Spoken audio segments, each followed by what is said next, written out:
City update ન્યૂઝમાં આપનું સ્વાગત છે। સુરત શહેરની કિરણ હોસ્પિટલ ફરી એકવાર વિવાદોમાં આવી છે।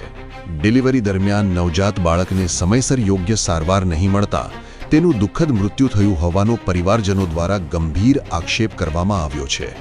પરિવારના જણાવ્યા મુજબ ડોક્ટરોએ શરૂઆતમાં નોર્મલ ડિલિવરી કહીને કેસ સંભાળ્યો હતો, પરંતુ સમયસર યોગ્ય નિર્ણય ન લેવાતા અને જરૂરી સારવારમાં વિલંબ થવાના કારણે બાળકનું મૃત્યુ થયું હોવાનું તેઓનો આક્ષેપ છે।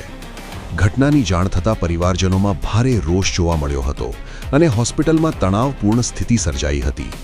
માહિતી મળતા પોલીસ તાત્કાલિક હોસ્પિટલ ખાતે પહોંચી અને સમગ્ર મામલાની ગંભીરતા ધ્યાનમાં લઈ તપાસ શરૂ કરી છે। પરિવાર દ્વારા સમગ્ર ઘટનાની નિષ્પક્ષ તપાસ કરી જવાબદાર લોકો સામે કડક કાર્યવાહી કરવામાં આવે અને તેમને ન્યાય મળે તેવી માંગ કરવામાં આવી રહી છે। City update news Sufiyan Mulla, જોડાયેલા રહો, કારણ કે હવે શહેર નહીં સમગ્ર દેશ કહેશે, આ છે સિટી અપડેટ ન્યૂઝ।